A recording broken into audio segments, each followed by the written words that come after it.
ya saben, se vale preguntar, se vale equivocarse, todos estamos para aprender, yo aprendo muchísimo de ustedes y ustedes de lo poquito que yo les pueda aportar.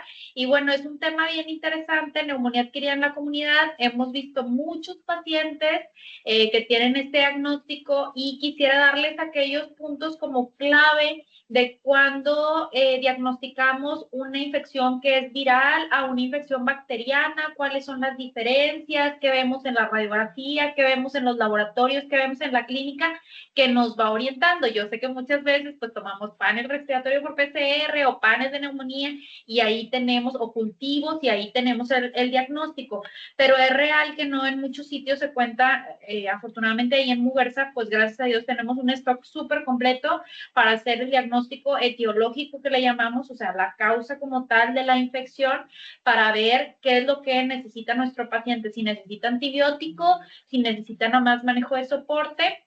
Entonces, primero quiero que conozcamos algunos conceptos. Esto creo que ya ustedes ya lo conocen, pero para reforzarlo, ¿qué es neumonía adquirida en la comunidad y qué es neumonía adquirida en los servicios de salud o asociada a los cuidados de la salud? Que esta es otra entidad diferente. Hoy nos vamos a concentrar en NAC, que es neumonía adquirida en la comunidad, que es aquella que se define clínicamente como la presencia de signos y síntomas de neumonía en un niño previamente sano debido a una infección no adquirida en el medio hospitalario. ¿Por qué? Porque es diferente lo que nosotros adquirimos en la comunidad como tal, que casi siempre son entre virus y bacterias, a lo que podemos adquirir en un paciente. Imaginen ustedes un hospitalizado quizás en terapia intensiva que tiene 2 semanas, 3 semanas. Entonces nosotros no estamos pensando en que sean los mismos microorganismos aquellos que se presentan en esas neumonías que son adquiridas adentro del hospital, que son generalmente bacterias que son multidrogoresistentes, que tienen mecanismos de resistencia, que ya ven ustedes el antibiograma y está resistente, resistente, resistente, resistente, que son generalmente bichos mucho más virulentos, le decimos nosotros. Entonces, esta neumonía adquirida en la comunidad puede ser bacteriana, puede ser viral, puede ser también por hongos o puede ser por parásitos, que ahorita no nos vamos a enfocar en estas últimas dos, pero sí quisiera que sepan que existe, sobre todo aquí en el norte del país, existe un hongo que se llama, siempre es como muy similar a los pacientes que tienen tuberculosis pulmonar, que se llama coccidioidomicosis, a lo mejor lo han escuchado, o coccidioides, que es un hongo que generalmente se ve en la frontera, aquellos pacientes que vienen de Reynosa, Nuevo Laredo, Matamoros, por ejemplo, y aquí también en Monterrey, que se presenta también como una neumonía. Entonces, ahí el tratamiento, pues obviamente no es antibiótico ni antiviral, sino que es con antifúngicos, por ejemplo, pero no nos concentraremos mucho en eso. Lo más frecuente en todas las edades, sea paciente lactante menor, lactante mayor, paciente pediátrico, adolescente o incluso adulto, el origen es viral. Es decir, si llega un paciente con una neumonía al hospital, lo primero que hay que pensar es que sea de origen viral, que existen diferentes virus que veremos más adelante. Entonces, aquí la primera pregunta que quisiera hacer, y aquí a ver que participe Edgar. ¿Cuál es la triada característica de la neumonía? ¿Cuáles son las tres cosas que nos dicen por clínica? O sea, todavía no le tomo radiografía, todavía no le tomo laboratorio, solamente por lo que yo estoy viendo y me dice el paciente que sospecho de una neumonía.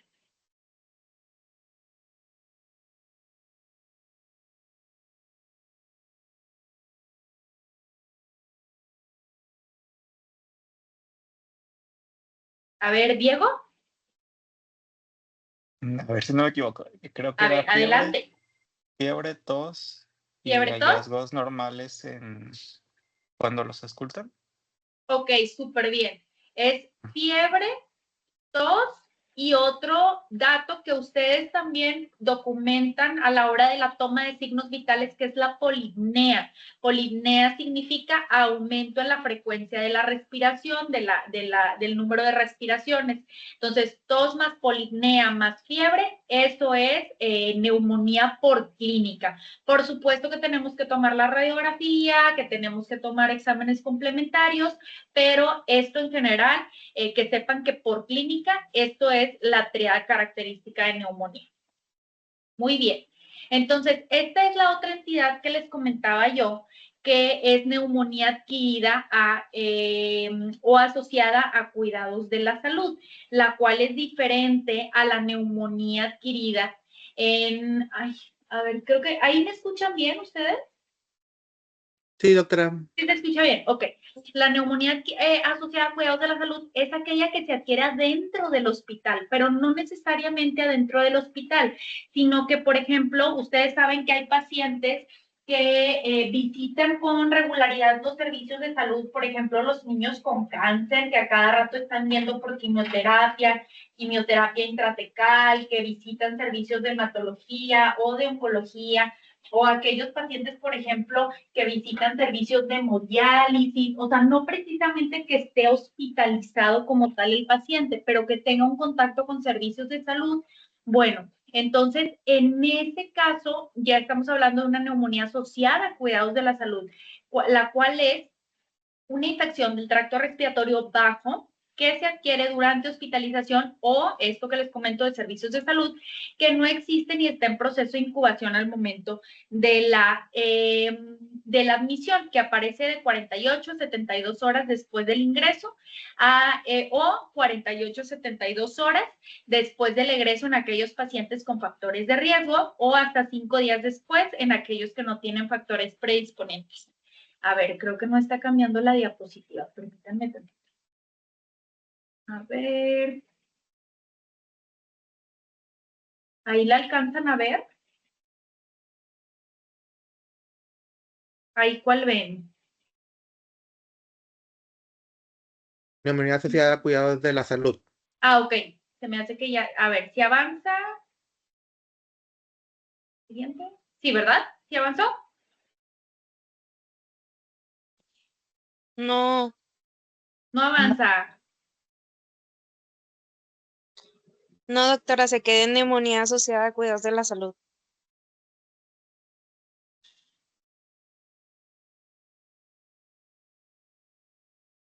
A ver.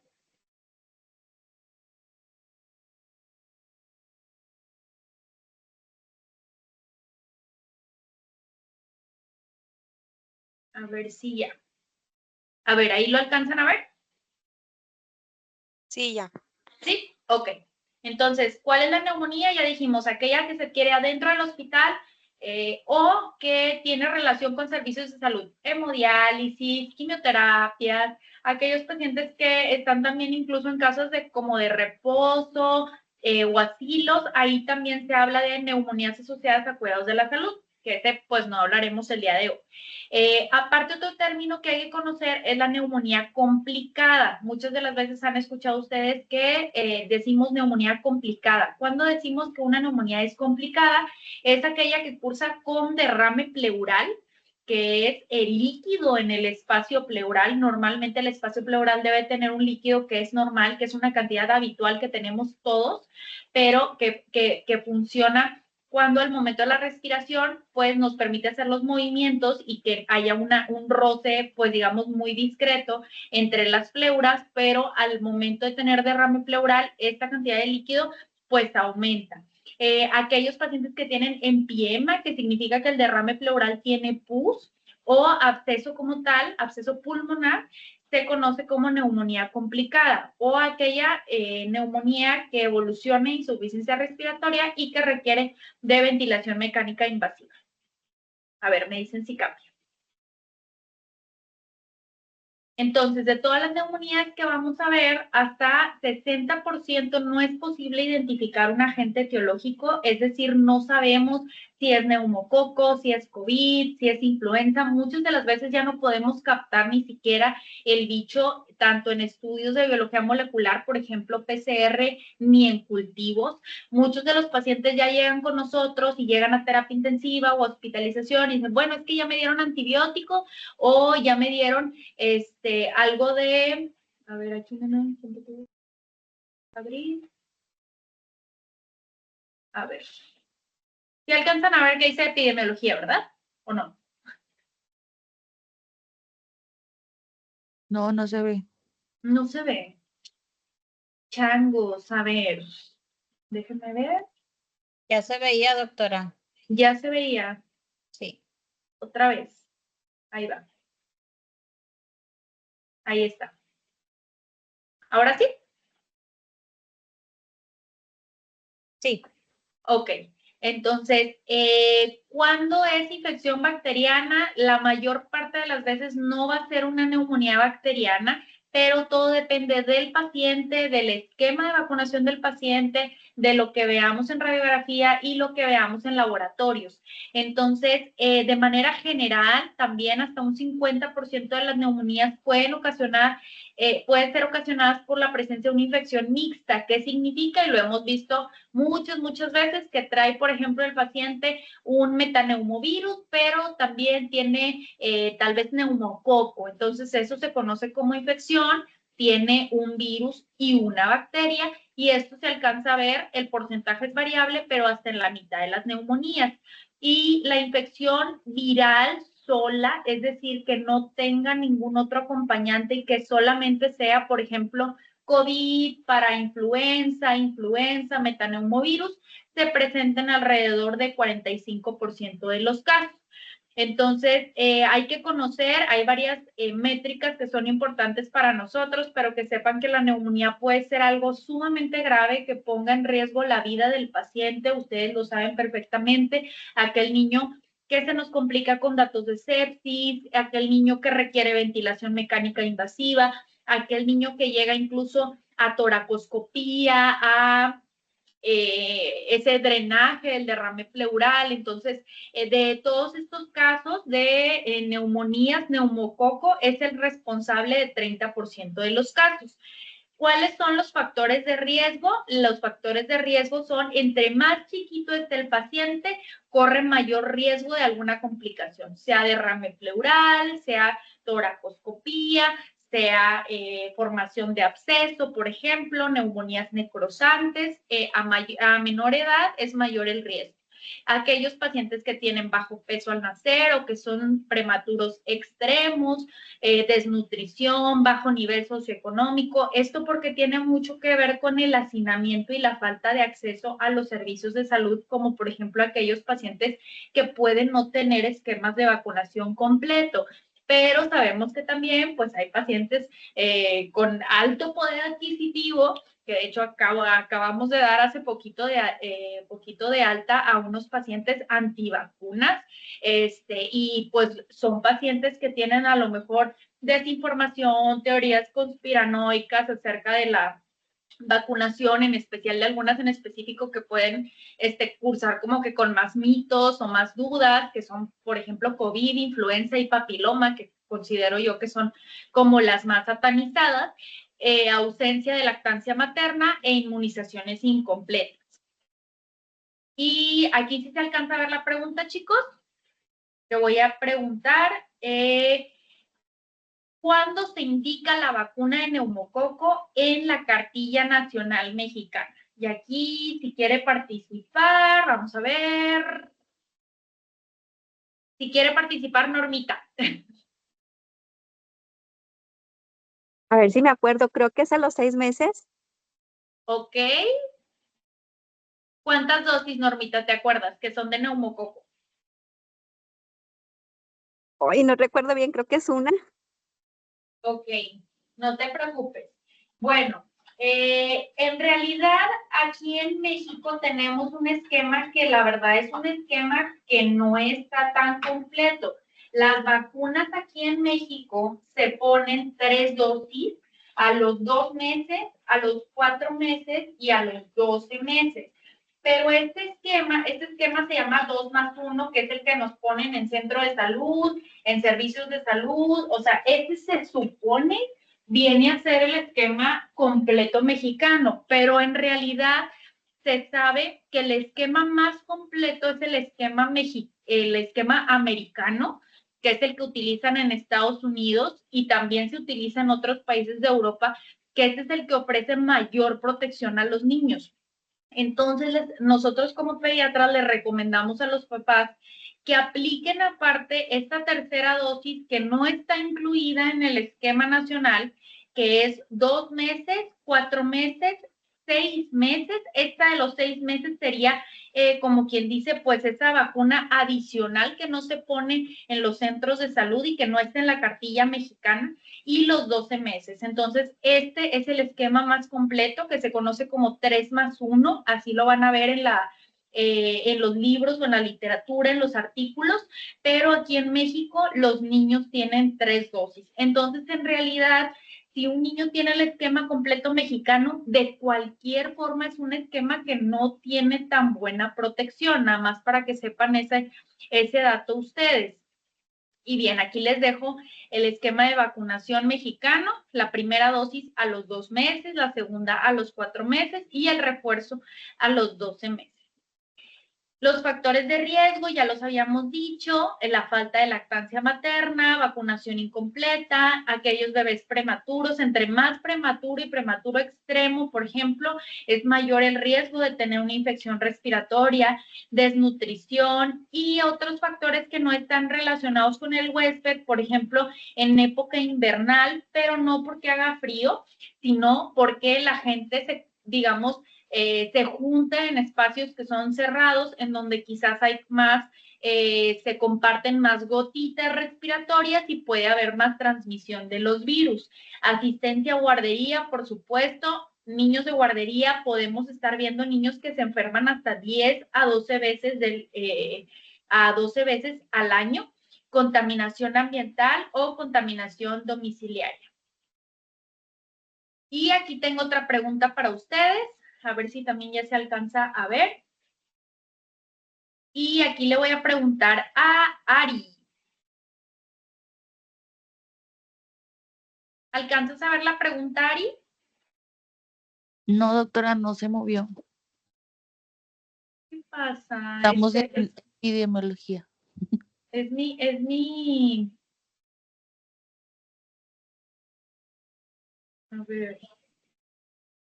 ¿Qué será? Es mi pantalla. No se mueve. A ver. ¿Ahí ven? Ya. Ya sé. Ya. Ok, Ari. Muy bien. Entonces, aquí la pregunta es, dinos, o más bien que participes diciéndonos 2 bacterias y 3 virus importantes de neumonía asociada o adquirida en la comunidad en pacientes pediátricos, de lo que te acuerdas.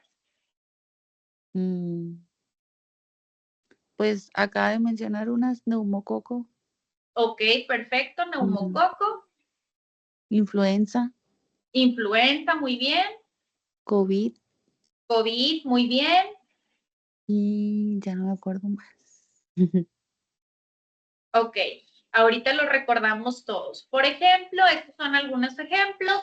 Virus sincitial respiratorio. Recuerden que, pues, como que pensamos que bronquiolitis es casi igual que una neumonía. Decimos que la diferencia son milímetros entre bronquiolitis y neumonía.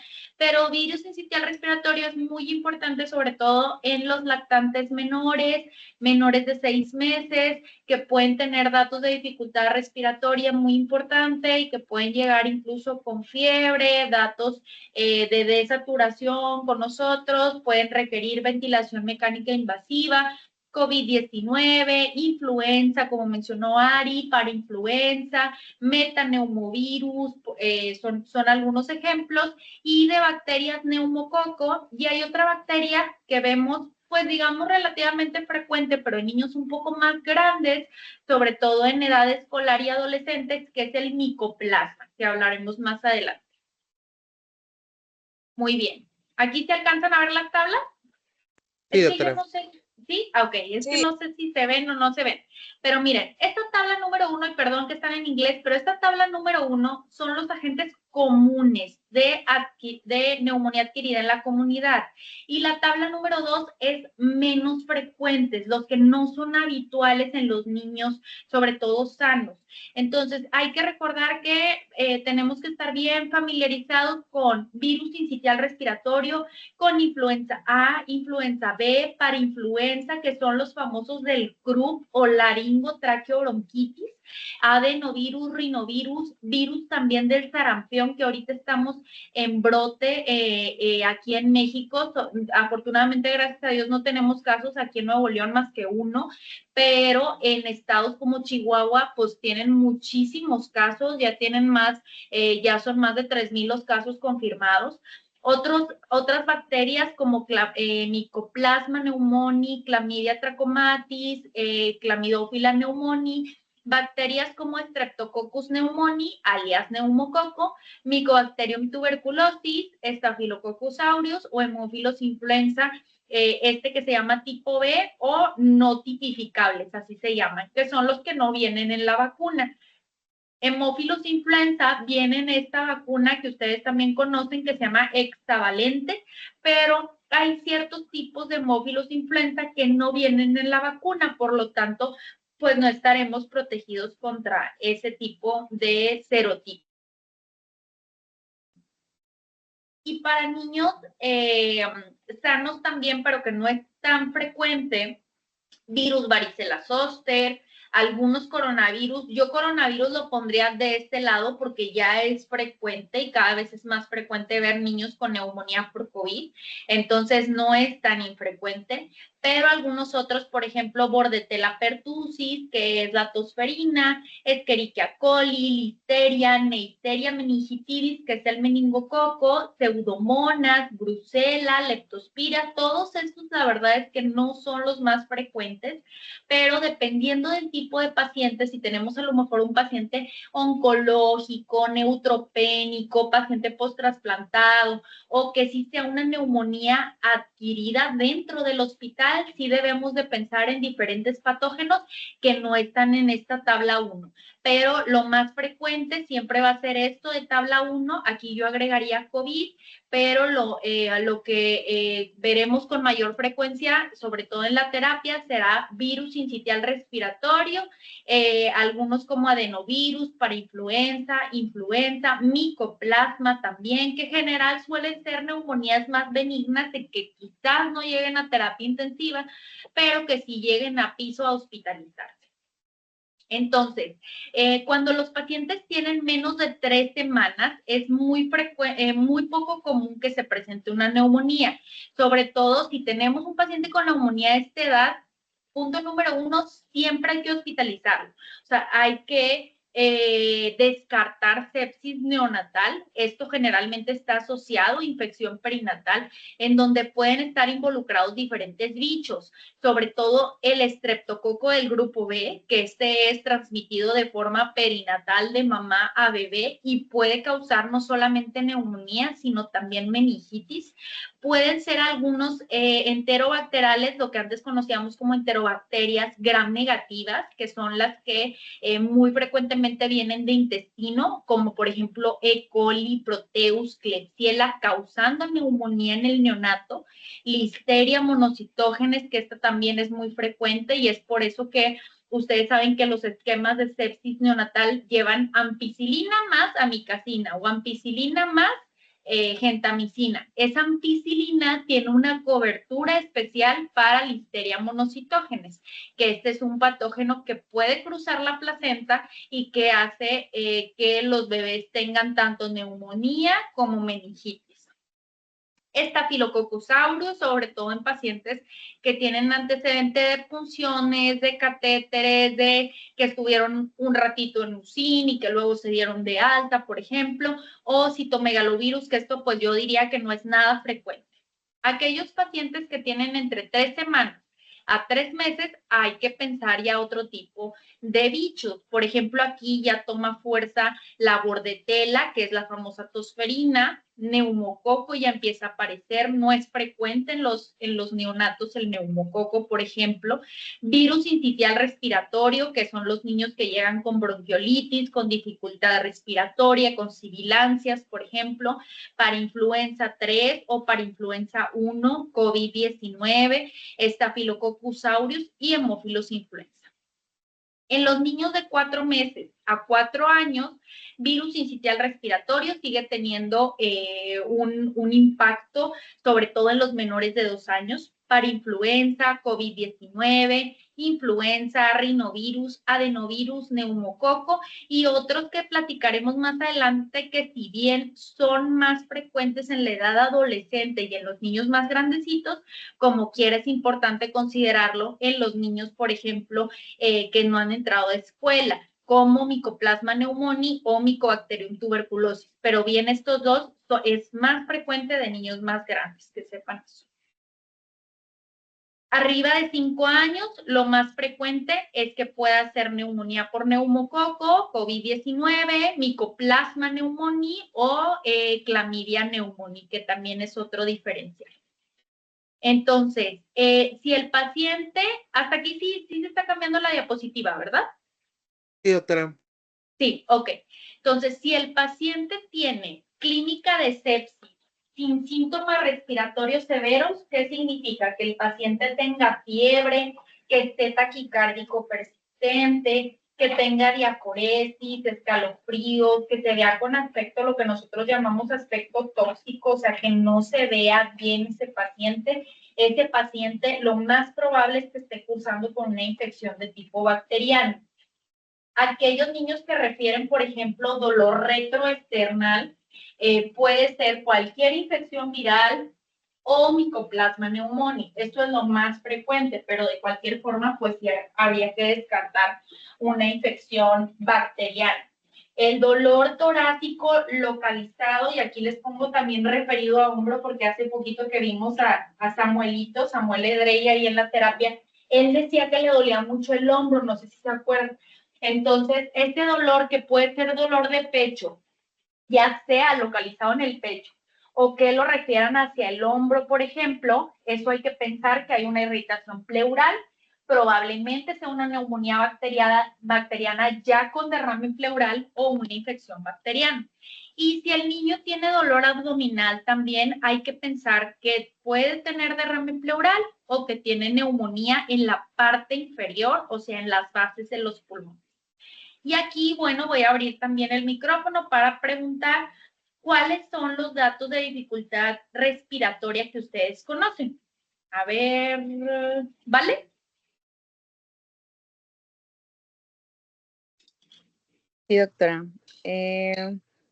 Pues a ver, los datos de dificultad respiratoria Los sería, que te acuerdes. o sea, pero bueno, pues sería como la restricción, ¿cómo se dice? La retracción intercostal o una disociación eh, pulmonar, no sé si sea algo así. Ok, muy bien. O sea, son los datos que nosotros vemos en los niños que nos hacen pensar que el niño se está esforzando más de lo habitual para adquirir el oxígeno. Entonces, estos son los más frecuentes. Disociación toraco-abdominal se llama, que significa que la pancita y el tórax van van asimétricos. Tiraje intercostal, que es cuando se marcan las costillitas. Retracción sifoidea, que puede ser, o suprasifoidea, que es el huesito que tenemos arriba justo del esternón, el huequito que tenemos. Cuando son los datos de dificultad respiratoria, puede verse que se hunde este huequito que tenemos arriba de justo del manubrio del esternón. Aleteo nasal, que significa que se van abriendo las alitas de la nariz, o el uso de músculos accesorios en el cuello. Entonces, todos estos hay que pensar que el niño tiene datos de dificultad respiratoria. Entonces, algunas diferencias entre neumococo y neumonía por neumococo y neumonías, por ejemplo, por micoplasma. Uno es pensar en la edad, paciente adolescente, paciente que ya está más grande, 8, 9, 10 años, sí puede ser más frecuente una infección bacteriana por micoplasma. Recordar que micoplasma sí es una bacteria, pero se comporta como si fuera virus. Entonces, por eso le conocemos nosotros como neumonías atípicas. Pero sigue siendo una bacteria y el tratamiento es con una familia de antibióticos que se llaman macrólidos, que entre ellos pues está la citromicina, claritromicina y eritromicina. Entonces, el inicio neumococo, por ejemplo, es un inicio agudo, el niño estaba bien en casa, pero en menos de 24 horas empezó con mucha tos, con decaimiento, con fiebre alta, llega, por ejemplo, a urgencias, se encuentra que no tiene esos ruidos normales del pulmón, sino que tiene lo que llamamos crepitantes, que crepitantes es como si tomaran un poquito de cabello ustedes y lo tomaran así entre sus dedos, así en la oreja, y ese sonidito que escuchan, así se escuchan los crepitantes. En la radiografía vemos las zonas de consolidación, que son esas zonas como todas blanquecinas, o sea, no así como difuso, sino que está localizado como a un lóbulo, y generalmente tienen leucocitosis por arriba de 15,000, pero esto puede ser diferente, puede ser que tengan no 15,000, a lo mejor un poquito menos, a lo mejor un poquito más. Este es un dato un poquito más inespecífico. En cuanto a micoplasma, el inicio es insidioso, casi siempre es de 7 a 10 días en que el niño se siente mal. Como ya les comenté, pacientes más grandecitos como adolescentes o niños en edad escolar pueden tener tos, pueden tener dolor de cabeza, pueden tener dolor torácico, puede haber sibilancias, a diferencia del neumococo. El neumococo generalmente no causa sibilancias. Cursa con algo que se llama infiltrados en parches o infiltrados en alas de mariposa, que veremos más adelante, y generalmente no tienen, la neumonía por micoplasma no tiene leucocitos tan altos como el neumococo. Entonces, también hay algo que se llama disociación clínico-radiológica.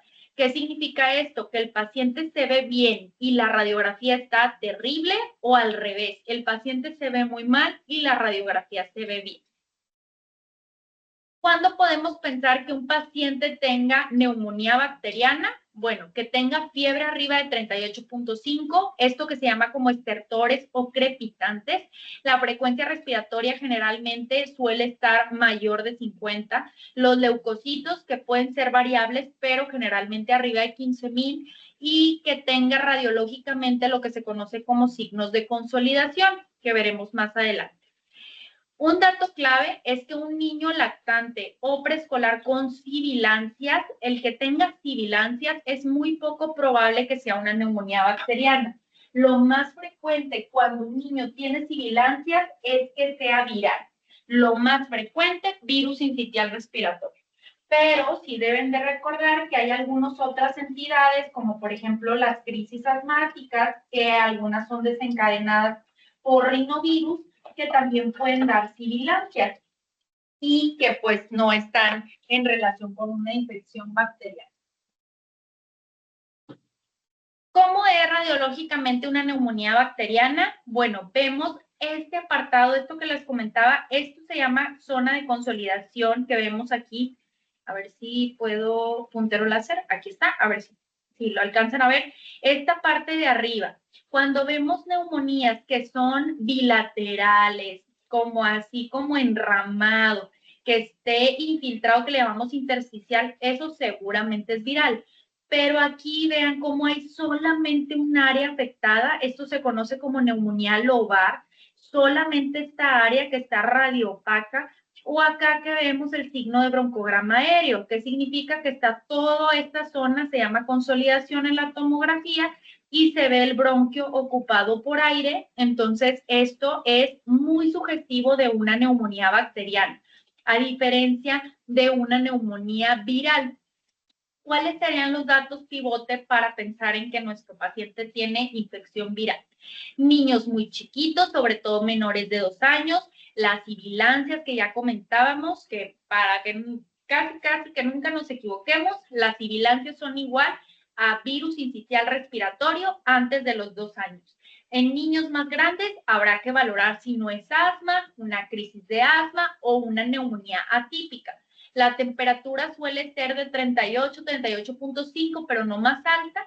Suele verse algo que se llama atrapamiento aéreo, que si se ven aquí, por ejemplo, están horizontalizadas las costillitas y pareciera como si tuviera inflados los pulmones. Eso se conoce como atrapamiento aéreo. La frecuencia respiratoria es normal o elevada y pueden tener zonas de atelectasia. Todo esto para neumonía viral. Entonces, a diferencia de la neumonía bacteriana, que veíamos este pedazo todo blanco, o los datos del broncograma aéreo, pues esta neumonía viral suele ser neumonía de tipo intersticial, es decir, vamos a ver aquí como rayitas que pueden estar de los dos lados, pueden estar abajo, pueden estar arriba en los ápices. Muy pocas veces va a haber derrame pleural, que vamos a ver aquí ocupado este espacio, que es el espacio costofrénico, lo veremos ocupado. Muy pocas veces en la neumonía viral y muy raro que haga estas zonas de consolidación como las zonas blancas que mostraba en las diapositivas anteriores. Y el micoplasma, que el micoplasma es una bacteria que generalmente se presenta en edad escolar o adolescente, el inicio es insidioso, podemos hablar de que son de 7 a 10 días aproximadamente, con tos, sibilancias, puede tener fiebre, pero generalmente es febrícula de muy bajo grado. Y aquí, si se fijan, en los ápices no se ve esa consolidación que veíamos, sino que se conoce este infiltrado como de alas de mariposa, significa que está de los dos lados y así hacia las bases, como lo vemos aquí, y esto es característico de la infección por micoplasma. Es importante descartarla y es importante que sepamos que es micoplasma porque el tratamiento no es igual, no es con la misma familia de antibióticos, sino con macrólidos, por ejemplo, como acitromicina.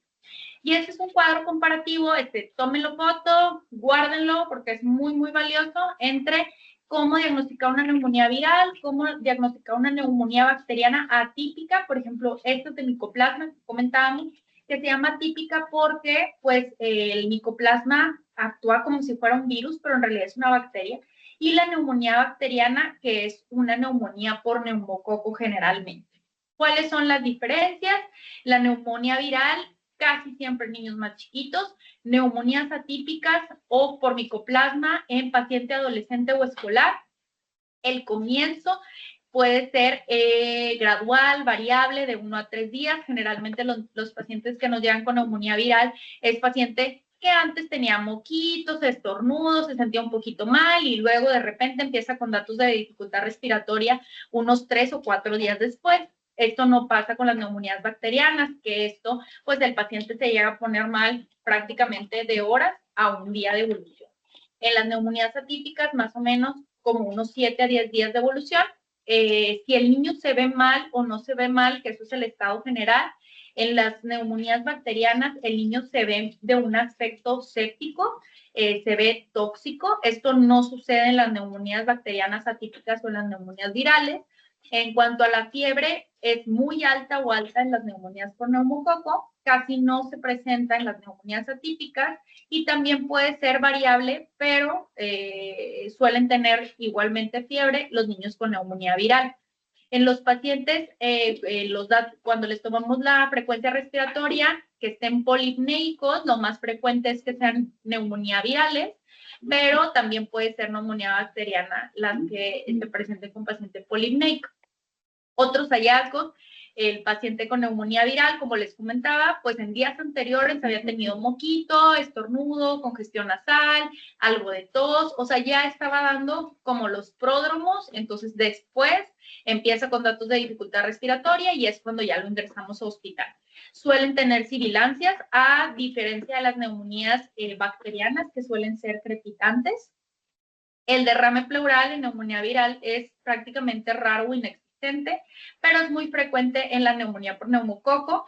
Los leucocitos, recuerden que los neutrófilos de forma general son los que nos protegen contra bacterias y los linfocitos contra los virus. Entonces, en neumonías virales vamos a ver linfocitosis y en neumonías bacterianas vamos a ver neutrofilia. BCG y PCR, que son marcadores de inflamación, vamos a verlos muy altos en neumonías por neumococo y no tan altos en neumonías virales, por ejemplo. Derrame pleural es muy extraño que ocurra en neumonías virales, pero es muy frecuente en las neumonías bacterianas.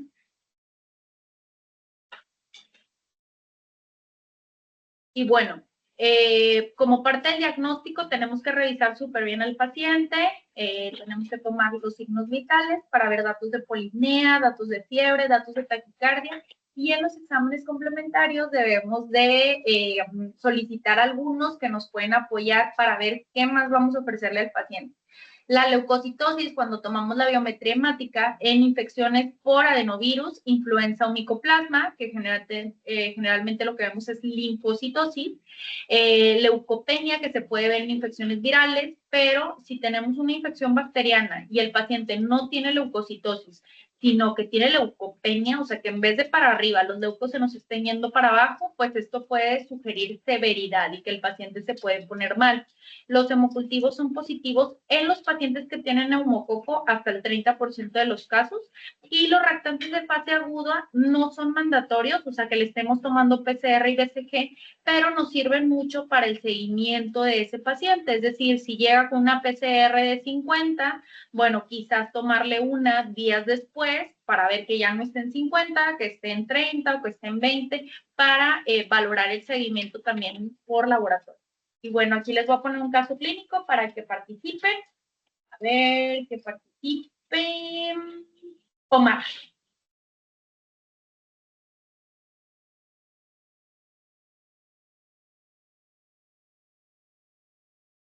Tenemos un paciente masculino de 13 años con inicio súbito de tos, dolor torácico, fiebre alta de 36 horas de evolución.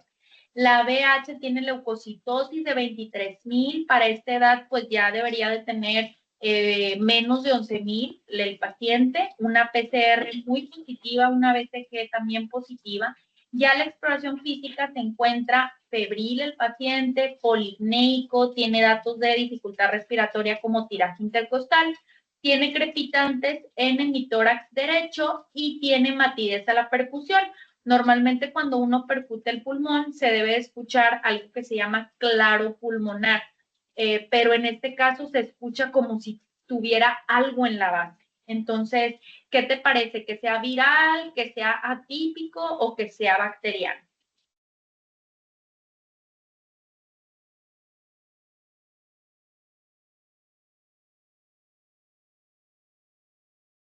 Me iría a bacteriana. Ok. Ok, sí, muy bien. O sea, tiene poquitas horas de evolución, entre 24 y 48 horas, quiere decir un día y medio de evolución. Este paciente que tiene fiebre alta, que le duele el tórax, y aparte la radiografía nos da datos muy importantes porque esta es una zona de consolidación, pero también está acompañada de derrame pleural. Cuando vemos este espacio que se llama seno costodiafragmático ocupado, que normalmente siempre deberíamos de verlo así, libre, esto nos habla de que el paciente tiene un derrame pleural. Entonces, este paciente muy probablemente esté cursando con una neumonía de tipo bacteriano. ¿Qué pacientes vamos a hospitalizar? A los pacientes menores de 6 meses que tengan una apariencia séptica o tóxica, con cambios en el estado de alerta, que estén somnolientos, deshidratados, desnutridos, que no estén tolerando la vía oral, que tengan datos de dificultad respiratoria, incluso hasta cianosis, o que tengan requerimientos de oxígeno, o que nosotros veamos que son familiares que no pueden acudir a seguimiento médico y que no van a estar supervisando en casa, porque es muy probable que estos niños con neumococo, por ejemplo, sigan progresando los datos de dificultad respiratoria y se pongan todavía más graves. Esto para ingreso. Y ahora, ¿cuándo vamos a dar de alta a un paciente de hospital? Siempre y cuando tolere muy bien la vía oral, para asegurarnos de que pueda continuar los antibióticos por vía oral, adherencia al plan de continuación por parte de los padres, ausencia de fiebre por lo menos 24 horas y que no tenga ningún dato de dificultad respiratoria, que estos ya los vimos, que sea aleteo nasal, disociación toracoabdominal, tiraje intercostal, entre otros. Y bueno, en cuanto a los tratamientos, ya para finalizar, recuerden que el recién nacido, la fiebre en el neonato, hablamos del menor de 28 días, nunca es normal. Siempre hay que ingresarlo y siempre hay que hospitalizar a un neonato con fiebre. Hay que tomar hemocultivos, hay que tomar radiografía, hay que tomar punción lumbar. Nunca es normal un neonato con fiebre. Siempre hay que hospitalizar y descartar sepsis neonatal. Si encontramos que es un paciente con una neumonía o con sepsis neonatal, el tratamiento es ampicilina con gentamicina o ampicilina con aminoglucósido o cefotaxima, puede ser en aquel paciente que tenga factores de riesgo para Staphylococcus resistente a meticilina, que le iniciemos con vancomicina más cefotaxima. Y pues bueno, puede ser amicacina o puede ser gentamicina, el aminoglucosio. En cuanto a los niños mayores fuera de esta edad, el tratamiento puede ser, si tiene criterios de hospitalización, se hospitaliza. En caso de que no, y que tolere la vía oral y que no se vea de buen estado general, no esté desaturando, se puede dar tratamiento ambulatorio. Se puede dar con amoxicilina en dosis altas o ampicilina. Se pueden dar cefalosporinas de segunda generación como cefuroxima, o en caso de que sea paciente que tenga una neumonía atípica por micoplasma, se tiene que empezar tratamiento con macrólidos, por ejemplo, con acitromicina, eritromicina o claritromicina. Pero en el paciente que está hospitalizado hay que instaurar tratamiento, puede ser con penicilina, puede ser con cefuroxima o con ceftriaxona. Cualquiera de estos es un buen tratamiento para la neumonía adquirida en la comunidad. Si es paciente que tenga micoplasma, no le va a funcionar la penicilina, ni la ceftriaxona, ni la cefuroxima, porque el micoplasma no tiene pared celular, que es en donde actúan estos antibióticos. Entonces, se le tiene que dar otra familia de antibióticos que son los macrólidos, que como decíamos, es acitromicina, claritromicina y pues ya casi no lo utilizamos, pero eritromicina pudiera ser otra opción. La vancomicina la utilizamos cuando es un neumococo resistente o aquel paciente que tiene inestabilidad hemodinámica y pues que tenemos también riesgo de tener otros patógenos como Staphylococcus aureus resistente a meticilina. Y bueno, pues hasta aquí la presentación. No sé si tengan alguna duda.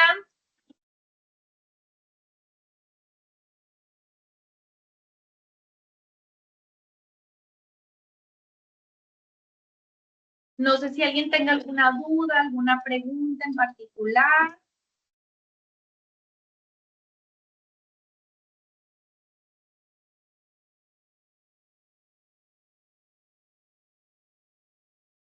Yo, doctora Anita, Adelante, Anita. sí, me causa ahí duda si tiene mucho que ver a veces en la interpretación de las radiografías a cuando aparecen como, bueno, a mí me confunde mucho eso para cuando los médicos de que ven la radiografía y dicen de que, es esto. O sea, que es como, ¿cuáles son los puntos así para distinguir a veces entre los diagnósticos de neumonías o si es algún tipo de bacteria o virus? Mira, yo te diría que concentrándonos en esta imagen, a ver si la podemos poner en esta. Mira, a ver si la puedo proyectar. ¿Ustedes la alcanzan a ver ahí? No, ¿verdad? Creo que no. No, todavía no. Dame un segundito. Aquí está. Ok. Esta es la imagen característica, a ver si ahí si la alcanzan a ver. Esta es la imagen característica de una neumonía por neumococo. O sea, la verdad es que no es tan fácil. Yo también, o sea, creo que ni siquiera para los radiólogos ni para los pediatras no es tan fácil saber qué tipo de infiltrado tiene el paciente, porque a veces pueden ser infiltrados mixtos, o sea, que tenga un componente como bacteriano, pero también tenga infiltrado de tipo viral. Pero así de forma muy general, los infiltrados bacterianos son, yo les diría, es esa bola blanca que está localizada solamente en un pedazo del pulmón, o sea, no de otro lugar, porque en esas neumonías en donde vemos infiltrados de los dos lados, que está así como reticular, como si fuera una redecita, eso lo más probable es que sean virus. Pero, por ejemplo, en esta imagen que vemos esta bola blanca que está aquí en la parte superior del pulmón, que esto corresponde al ápice derecho, esto es una neumonía bacteriana. Entonces, acá vemos también en la tomografía cómo es un pedazo, o sea, un pedazo afectado. Al neumococo le gustan también, o sea, los alvéolos y un pedazo. De hecho, por eso se llama neumonía lobar, que a veces también le decimos neumonía redonda. Pero los virus es diferente, los virus no les gustan los alvéolos, sino que les gusta como el espacio que se llama intersticial, que no corresponde a donde se hace el intercambio de aire, y por eso lo que alcanzas a ver, por ejemplo acá, diferente, Si se fijan, acá está, digo, no es la mejor imagen, pero aquí está como si fueran rayitas hacia arriba, pero acá también del otro lado.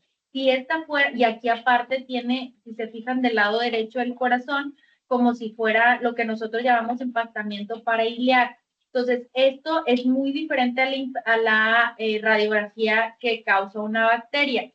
Por ejemplo, si vieras este pedazo únicamente blanco completamente, eso hay que pensar en bacteria. Pero en este caso tienes infiltrado de los dos lados y como de tipo redecita y aparte pareciera que los ganglios están inflamados, este es generalmente un virus.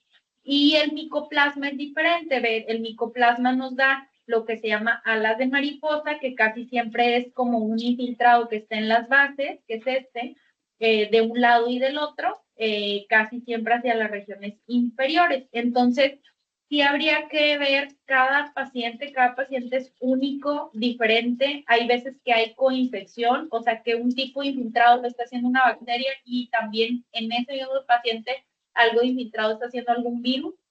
Entonces, cada paciente en particular habría que revisar qué tipo de infiltrado tiene, porque pues también como vimos es un alto porcentaje de los pacientes que pueden tener tanto virus como bacterias. Pero el neumococo así por excelencia, o sea, el neumococo solito, es aquel paciente que se presenta con una bola blanca en el pulmón, como por ejemplo así, dando imagen como muy localizada hacia un lóbulo. No sé si quedó contestada la pregunta. Sí, eso era a lo que me refería. Muchas gracias. Sí, como quiera vemos cada radiografía con cada paciente y ahí vamos como quiera aclarando dudas. No es nada fácil.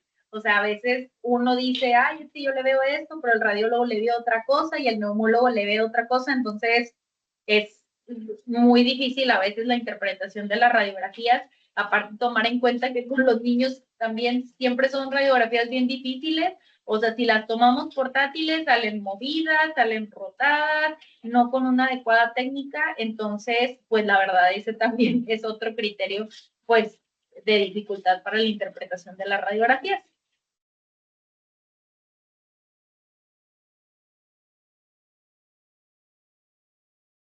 No sé si alguien más tiene alguna otra pregunta.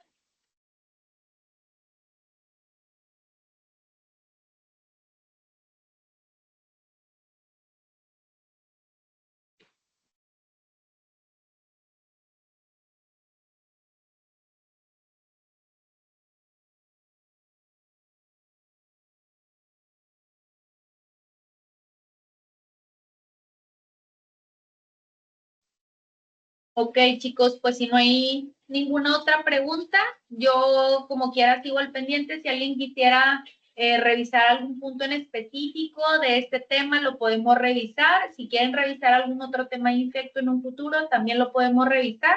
Espero que haya sido de su agrado, que hayan aprendido mucho y que sepan un poquito de las diferencias acerca de las neumonías por neumococo contra las neumonías virales y las neumonías atípicas. Como quieran, no es una clase nada fácil ni nada sencilla, ni de poderse ver a lo mejor en una hora, pero por lo menos que hayan aprendido los puntos principales. Y bueno, cuídense mucho todos, me dio mucho gusto verlos y pronto otra clase.